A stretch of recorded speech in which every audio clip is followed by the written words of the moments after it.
Olá, o nosso grupo composto por Diego Domingos, eu, Laiane Garcês e Rafaela Araújo, iremos falar da atividade de água e o teor de umidade nos alimentos. Primeiramente, é muito importante falarmos a definição, falar do que se trata o teor de umidade e atividade de água. Bom, ambas podem parecer a mesma coisa, porém elas se diferem, pois são medidas com propósitos diferentes e cada uma delas mostra conceitos próprios sobre rendimento, qualidade e segurança dos alimentos. O teor de umidade é uma medida da quantidade total de água contida no alimento. É uma das medidas analíticas mais importantes, sendo utilizada no processamento e teste de produtos alimentícios, tendo importância direta para a qualidade do alimento, a estabilidade do alimento, o seu valor nutritivo, entre outros. Enquanto o teor de umidade simplesmente define a quantidade de água nos alimentos, a atividade de água, por sua vez, corresponde à água do alimento que vai reagir com micro-organismos, como bolores, leveduras e bactérias, que serão capazes de crescer. Logo, a importância da atividade de água está diretamente relacionada com a conservação dos alimentos. Outro sim, a atividade de água também pode ser utilizada como parâmetro de controle de qualidade, mostrando valores efetivos da disponibilidade de água no alimento para participação em reações enzimáticas, de deteriorização oxidativa e microbiológicas, sendo fatores que podem afetar diretamente a qualidade e a segurança do alimento. Após a definição de teor de umidade e atividade de água, elas têm suas respectivas representações, através de fórmulas e cálculos matemáticos, para assim determinar seu teor de umidade e atividade de água, e é principalmente aplicado em alimentos industriais.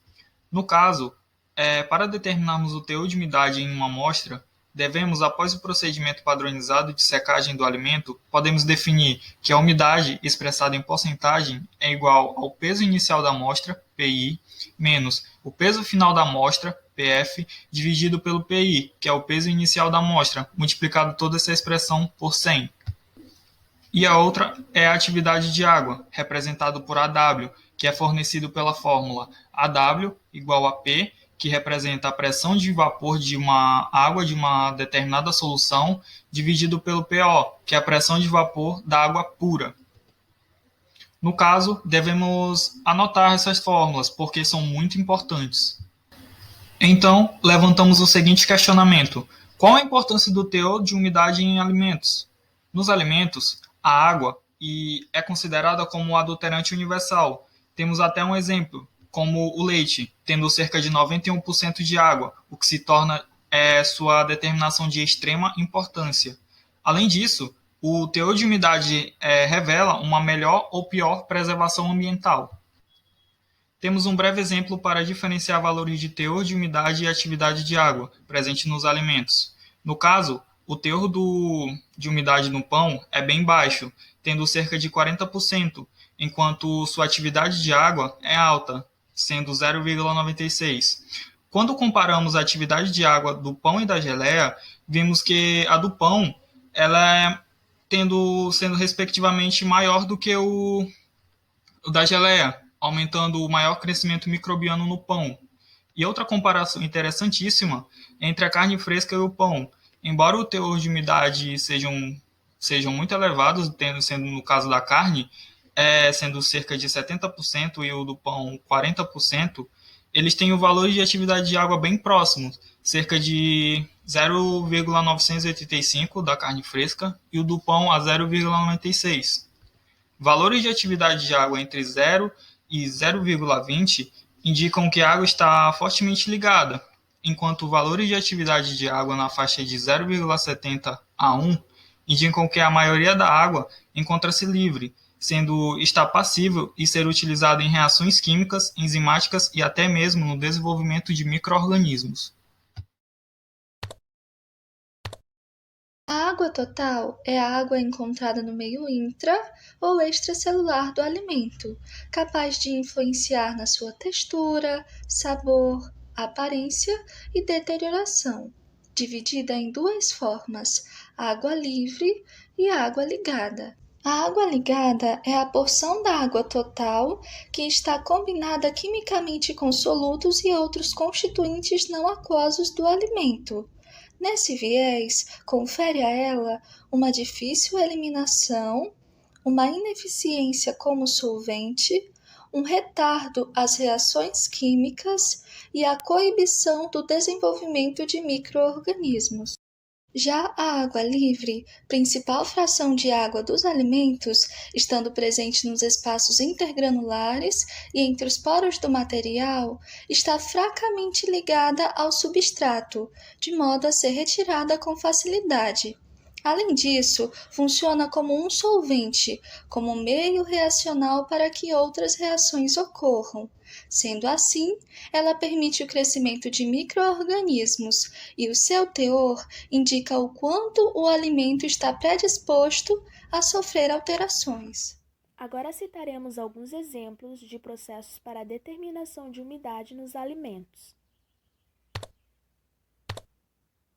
A secagem em estufa é o método mais utilizado e se baseia na remoção da água por aquecimento, onde o ar quente é absorvido por uma camada muito fina do alimento e então conduzido para o interior por condução.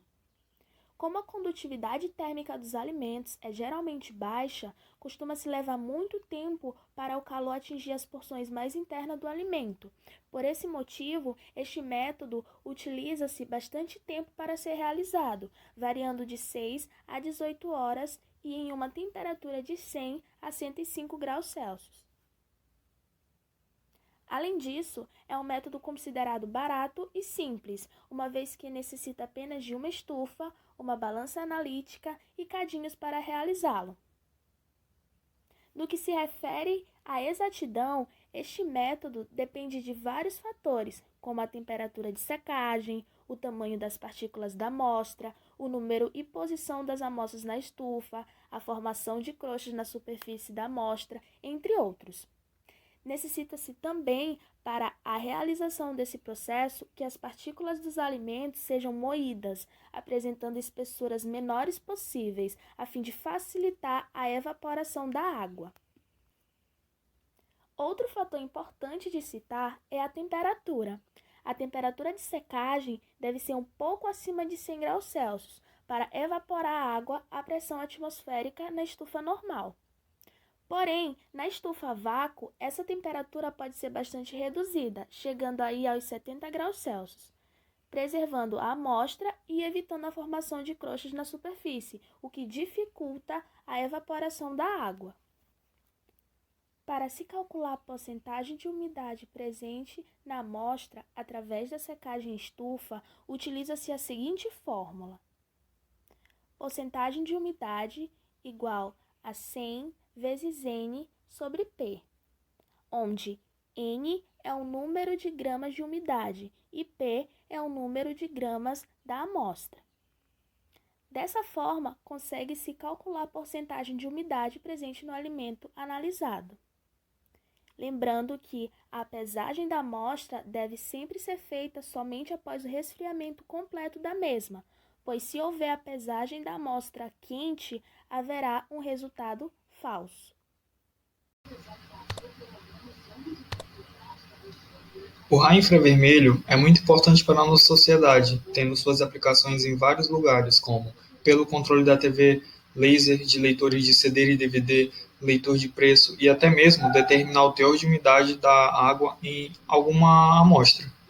Mas, especificamente, temos como determinar o teor de umidade por método experimental, através de aparelhos tecnológicos, para ter maior rapidez e rendimento, como vemos este aparelho, que determina o teor de umidade da amostra ou do produto. Mas como funciona?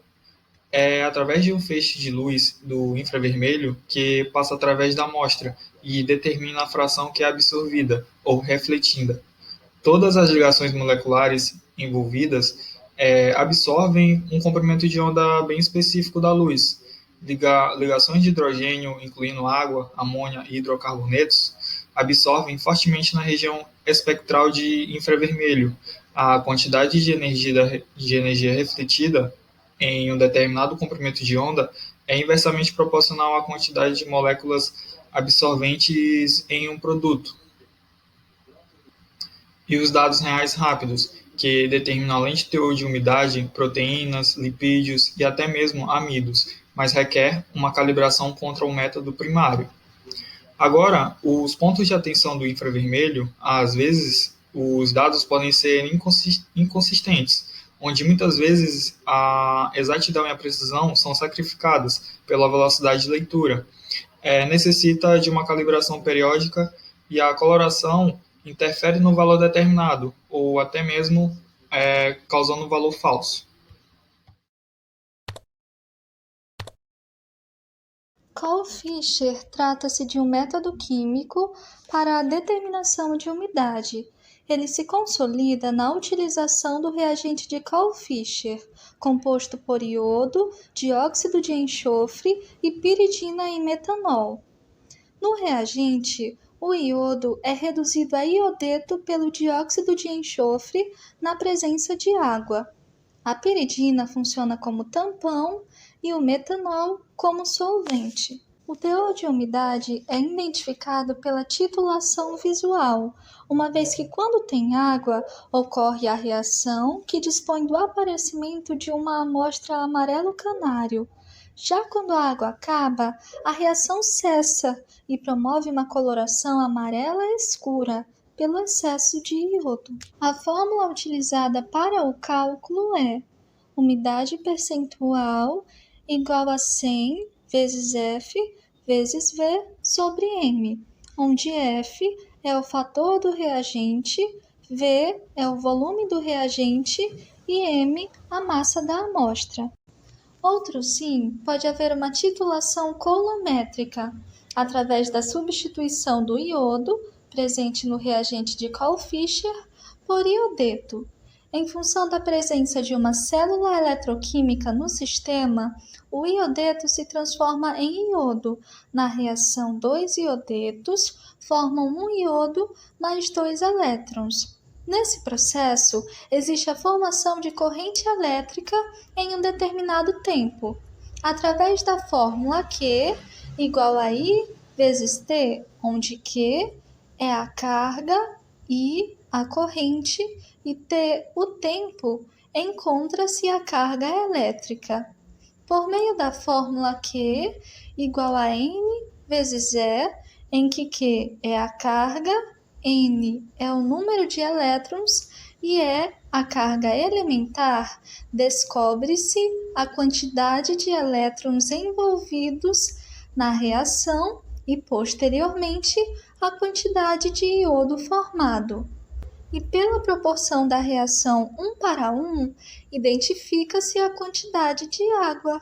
Esse método é aplicado para produtos ricos em açúcar, cereais, produtos de padaria, misturas para bolos e produtos com altos níveis de óleos voláteis.